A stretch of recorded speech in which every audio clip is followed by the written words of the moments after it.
You know that feeling, right? The seasons start to turn, the air gets that little bit of a chill, and then it shows up. That unwelcome guest that somehow has a standing invitation every single year. The flu. It just sort of appears. It might start with a cough from someone across the aisle on the bus, or maybe you just wake up one morning feeling off. But next thing you know, work is missed, plans are canceled, and you're stuck on the couch. It's this quiet little invasion that makes a whole lot of noise in our lives. And that really gets to the heart of the mystery, doesn't it? If we can fight this thing off one year, why aren't we just immune the next? Why do we have to go through this all over again? Well, that is exactly what we're going to unpack in this explainer. Okay, so to understand its game plan, we first need to get a really good look at the agent itself. Let's start by creating a profile of our culprit, the influenza virus. So what exactly are we dealing with here?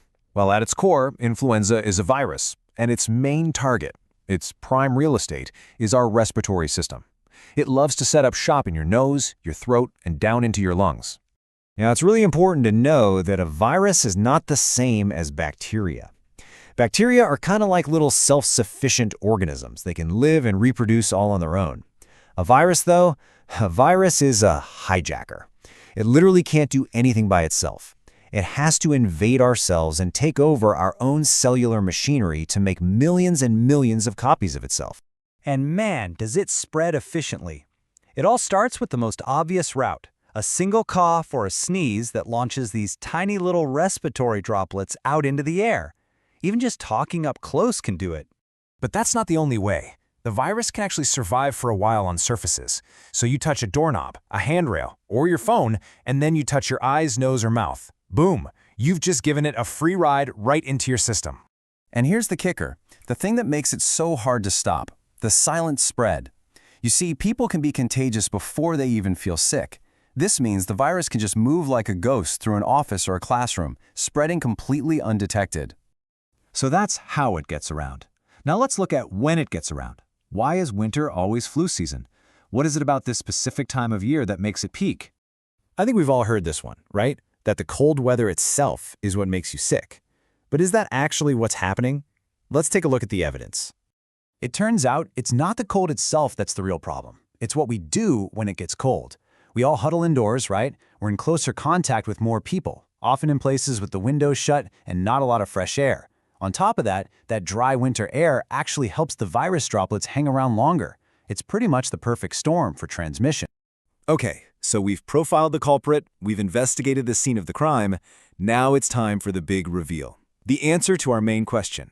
Why does the flu keep coming back? Well, it's because this virus is an absolute master of disguise. This right here is the flu's secret weapon.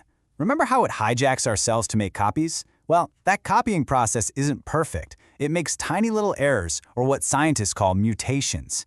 These little mistakes change the virus's outer surface, just enough so that our immune system, which remembers last year's flu, doesn't recognize this new version. It's called antigenic drift. Think of it like the virus showing up wearing a slightly different hat and coat each year. Oh, and just as a quick aside, when the virus makes a huge change, that's called antigenic shift, and that's when you can get a really serious global pandemic. And that's the whole game. The flu never really goes away, it just constantly adapts. That antigenic drift is always creating new versions of itself that our bodies have never seen before. This is exactly why you can get sick again and again, and it's why a new vaccine has to be developed every single year to try and match the new disguises the virus is going to be wearing. So, now that we know its secrets, we can talk about how we fight back.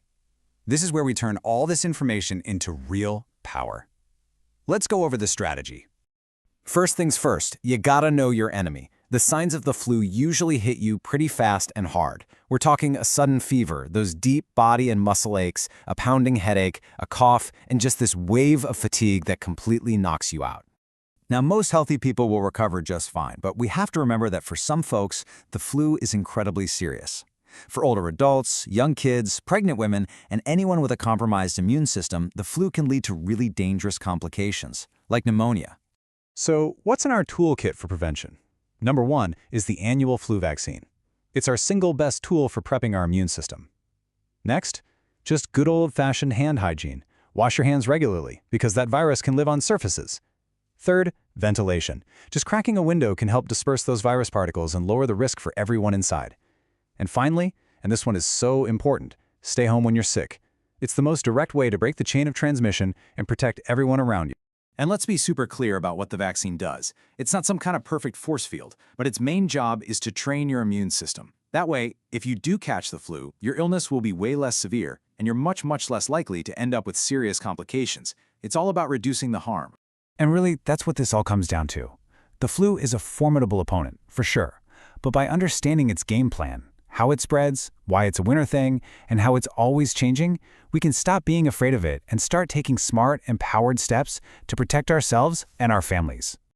So there you have it. We've cracked the case and exposed the flu's biggest secrets. The only question left is for you. Now that you know how it works, what's your plan for this winter?